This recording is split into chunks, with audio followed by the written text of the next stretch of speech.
वो जरूर खोलो, बहुत जरूरी है। नारायण नारायण हरि हरि,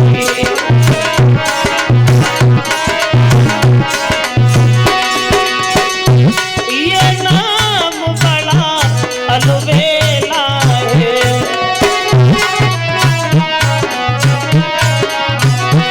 लगता नहीं पैसा देला है।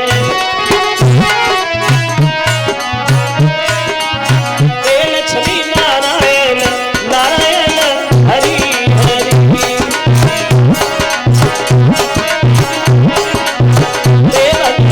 नारायण नारायण हरि हरि।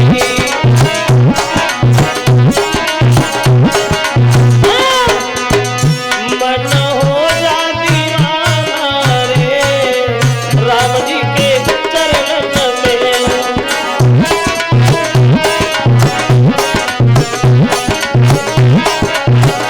के पलिगे पतिया रे दाऊदी पल भर में।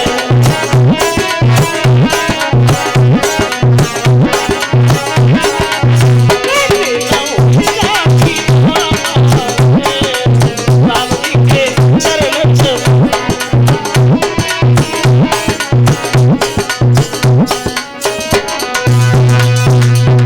चले हैं देवर्षि नारद बीड़ा बजाते हुए गीत गाते हुए आगे। ये 201 रुपया आया है हमारे करीब आशीष यादव सनो श्री देशराज सिंह यादव भूर नगरिया, जो हमारे मास्टर प्रयाग सिंह जी के साड़ू।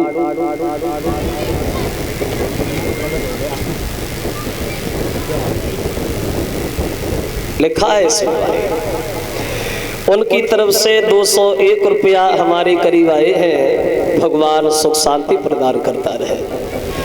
अब नारद चले पर्वत पे तो पार्वती ने नारद का बहुत सम्मान किया। आइए बाबा जी आइए, बैठिए, पधारिए।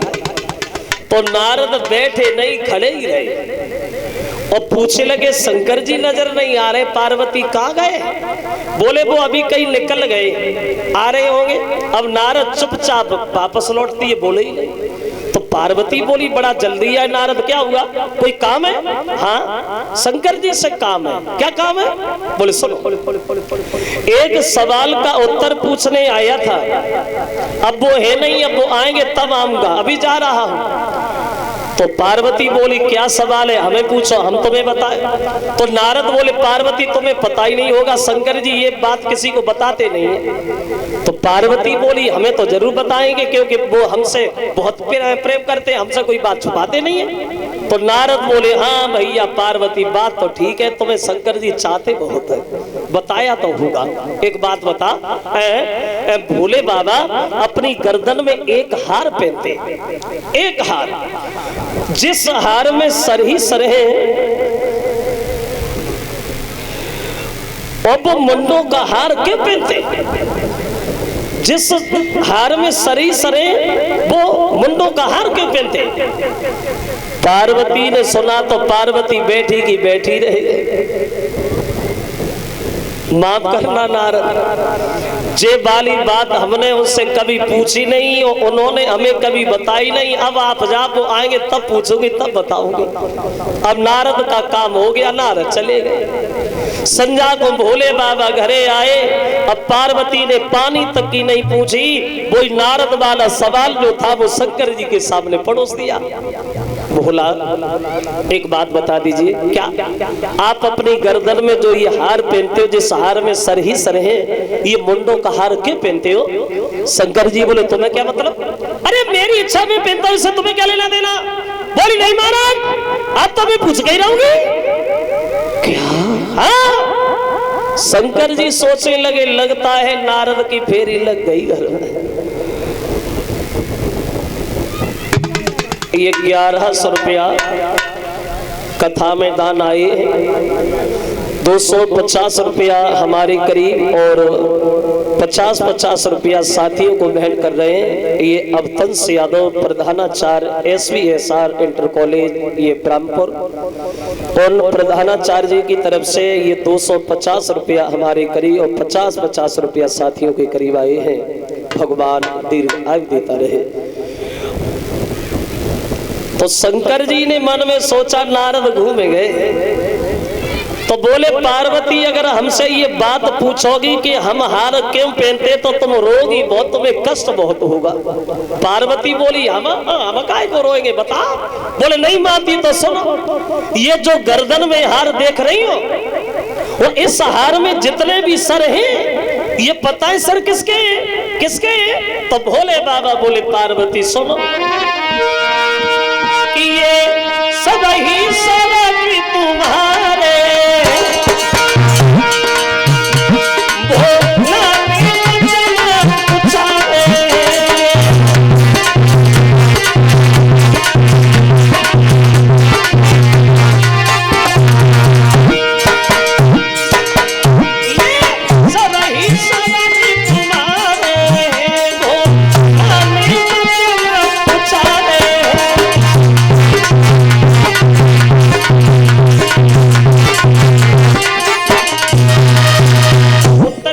किसी और के नहीं तुम्हारे। पार्वती बोली मेरे? बोली हाँ, तुमने ब्रह्मा जी से वरदान मांगा है पार्वती। जब जब हम जन्म लेके आए तब तब शंकर जी की पत्नी बने।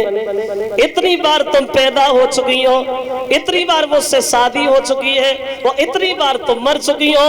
तुम मरती रहती हो, वही सर उठा के मैं अपनी गर्दन में डाल लेता हूँ, ये सब सर तुम्हारे हैं।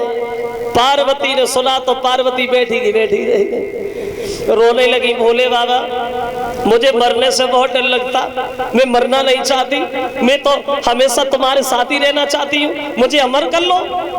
तो शंकर जी बोले देखो भैया अमर तो हो जाओगी लेकिन अमरनाथ की अमर कथा सुननी पड़ेगी। कहेगा कौन? भोले बाबा बोले हम कहेंगे और कौन कहेगा? तो बोली कहो। अब शंकर जी ने अमर कथा सुनाने के लिए पार्वती को एक वन खाली कराया और ये कहा कि हमारे और पार्वती के अलावा कोई तीसरा कथा न सुन ले, क्योंकि अगर तीसरे ने कथा सुनी तो वो भी अमर हो जाएगा। अब वन तो खाली हो गया, लेकिन जहाँ शंकर जी पार्वती बैठे उन्हीं के पास में एक बरगद का वृक्ष खड़ा है।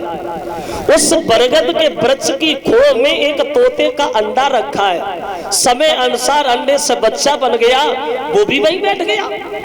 तो भोले बाबा बोले पार्वती सुनो, और कथा सुनने के लिए तुम बैठ तो गई हो, लेकिन एक बात जरूर ध्यान रखना, जब मैं कथा कहता हूं तो कथा में इतना लीन हो जाता हूं जो मुझे अपने शरीर का कोई ध्यान नहीं रहता। तुम कथा के बीच बीच में हुंकारा भरती रहना, सोना नहीं, ये बात जरूर ध्यान रखना। पार्वती बोली प्रभु हम सोएंगे, हम तो अमर होएंगे। बोले बढ़िया है। अब भोले बाबा कथा कहने लगे, तोता भी वहीं बैठा है। अब ऐसा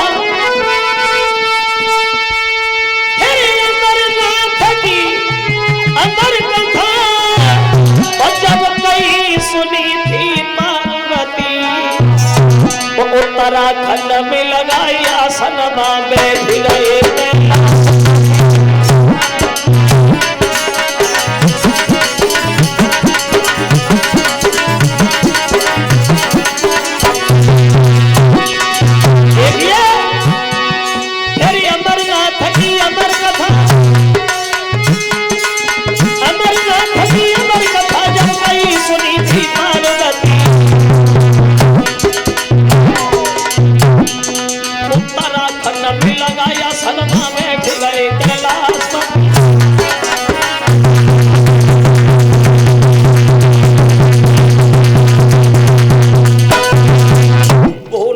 कथा कहने लगे, पार्वती कथा सुनने लगी और तोता भी वहीं बैठा है, लेकिन खबर नहीं दोनों को तीसरा भी कोई है।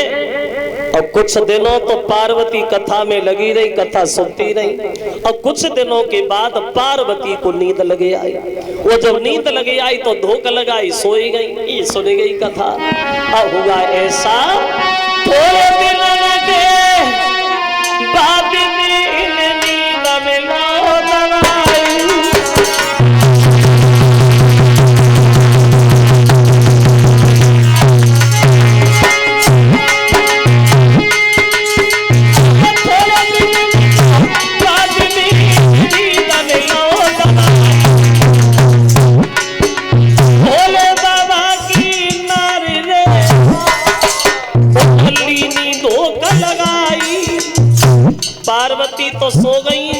अब शंकर जी को पता नहीं है कि पार्वती सो रही है, कथा सुन रही है, लगे अपनी राम धोने में।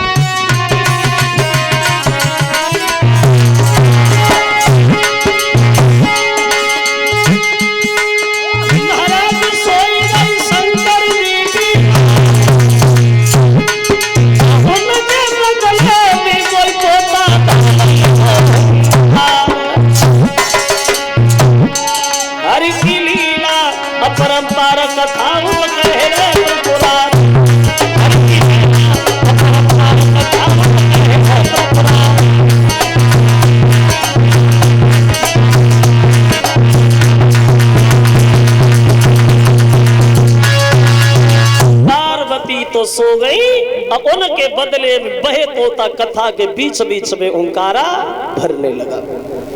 कथा जब खत्म हुई तो भोले बाबा बोले, पार्वती अब काय को लेटी हो, अब तो तुम अमर होगी, तुम्हें कोई नहीं मार पाएगा। तुमने कथा सुन ली अमरनाथ की। तो पार्वती भौचक्की सी खड़ी हो गई, प्रभु कथा काय की कैसी? अरे मैंने कहा सुनी, मैं तो सो गई थी। क्या? हाँ। शंकर जी बोले, जब तुम सो गई थी तो इस कथा के बीच बीच में ओंकारा कौन भरता रहा? इसका मतलब है अमर होगी अब हम बिना मतलब में चिल्लाते रहे, और ये जा जा कथा कहेगा, जो जो लोग इस कथा को सुनेंगे वो सब अमर हो जाएंगे। तो शंकर जी ने क्रोध में आकर के इस अमर कथा को श्राप दे दिया, आज के बाद इस कथा को सुन के कोई अमर होगा ही नहीं। शंकर जी के क्रोध को तोता ने देखा तो मन में सोचा, गुस्सा में बहुत है, अगर नजर पड़ गए तो पंख उतेड़ दिए जाएंगे, भागो। अब तोता खो से निकला, भाग खड़ा हुआ। शंकर जी ने देखा जय ही है, इसी ने कथा सुनी है, त्रिशूलिया पीछे पड़ गए, भागो, किधर जाओ, हम छोड़ने वाले नहीं। अब तोता आगे भाग रहा है, भोले बाबा पीछे दौड़ रहे हैं, कहीं छुपने को जगह नहीं मिल रही। तो तोता परेशान हो गया भागते भागते। तो तोता ने देखा कि व्यास की पत्नी अरेडी छत पे खड़ी है और जमुहाई ले रही है। तो तोता ने सोचा इससे बढ़िया जगह और कहीं नहीं मिलेगी, छोटा सा भेष बनाया, मोह के द्वारा व्यास की पत्नी के पेट में घुस गया। शंकर जी दरवाजे पे आए, व्यास इधर आ, अभी तुम्हारे घर में मेरा चोर आके छुप गया है, उसे निकाल करके बाहर फेंक दो। तो व्यास जी बोले, प्रभु क्षमा करना, चोर तो हमने तो देखा नहीं, हम तो सुबह से घर पे ही बैठे, अभी तो कोई नहीं आया। तो पत्नी बोली, लगता है महाराज एक तोते का बच्चा तो हमारे पेट में चला गया।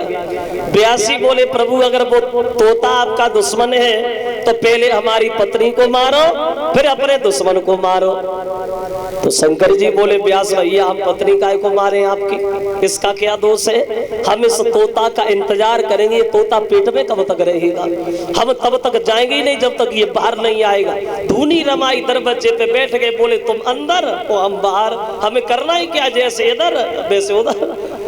अब भोले बाबा दरवाजे पे इंतजार में और तोता पेट में। एक दो दिन नहीं, एक दो महीना नहीं, एक दो साल नहीं, अब पेटा जो तोता अंदर घुसा है उधर में उसे 12 साल हो गए, वहां 12 साल। और जब 12 साल बीते तो व्यास की पत्नी के पेट में दर्द शुरू हो गया। और जब दर्द शुरू हुआ तो व्यासी शंकर जी से बोले, भोले बाबा आप जाओगे नहीं और तोता बाहर नहीं आएगा, और लगता है तुम्हारे चक्कर में हमारी पत्नी भी गई, अब मैं किधर जाऊं? तब विष्णु भगवान आए और उन्होंने फैसला किया और तोता से बोले, अब ऐसे कब तक छुपे रहोगे पेट में? खुद परेशान हो रहे हो, दूसरे को परेशान कर रहे हो, बच्चा बन के जन्म क्यों नहीं ले लेते हो? तो पेट से ही आवाज आई, हम पागल है जो जन्म ले ले, शंकर जी बैठे त्रिशूल लिए हुए, हम नहीं आएंगे, वो हम तब तक नहीं आएंगे जब तक ये दुनिया निर्मोही नहीं हो जाती। तो एक पल के लिए भगवान ने इस दुनिया को निर्मोही बना दिया, किसी को किसी का मोह नहीं रहा। तब जन्म ले सुख देव ने ओ बेनराल पेटे अंग, और चले भागते बनी को, तबे लगे व्यास जी संग। पैदा हुए सुखदेव, और पैदा होते ही होते जंगल में भाग गए तो व्यास पीछे दौड़े, बेटा रुको, घर चलो, तुम्हारी माँ घर पर हो रही है। तो सुखदेव ने साफ मना कर दिया, कोई बाप नहीं, कोई बेटा नहीं, दुनिया निर्मोही है, तुम अपने घर जाओ, हम घर कभी वापस नहीं आएंगे। तो नार इधर सुखदेव तो भाग गए जंगल में, व्यास लौटे आए घर में। और इन सुखदेव ने जंगल में जाकर के भगवान की इतनी कठिन तपस्या की, इतनी कठिन तपस्या की, जो इनकी तपस्या को देख करके देवताओं का राजा इंद्र भी घबरा गया। मन में विचार करता है, लगता है ये जरा सा बच्चा हमारी गद्दी छीनना चाहता है। तो उसने एक रंभा नाम की अप्सरा बुलाई, बोले जा सुखदेव के नेत्र खुलवाने, तुम्हें कैसे खुलवाओगी तुम जानो। अब चलिए रंभा, जा सुखदेव भजन कर रहे हैं, देखिए चली है श्रृंगार सजा ओ वो रंभा चली है श्रृंगार सजा ओ रंभा।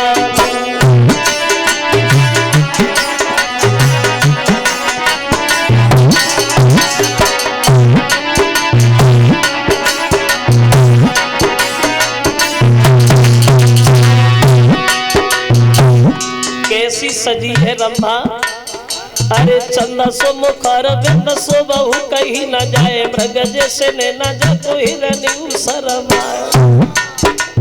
वो रंभा अरे चली रंभा सुखा देव जी रहे ते सोए खोले के बारह का भीतर को ले ले बोई, इतने पठाई तो भोगे वे को आई। और हंसी हंसी रही है बतला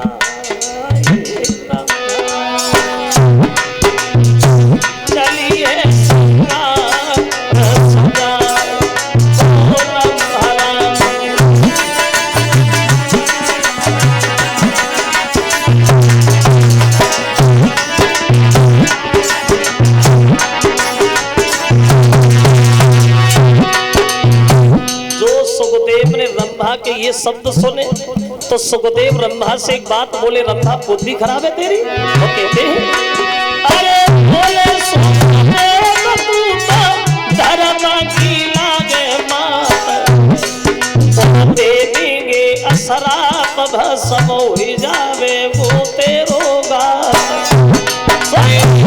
दिल में गई है घबरा वो रंभा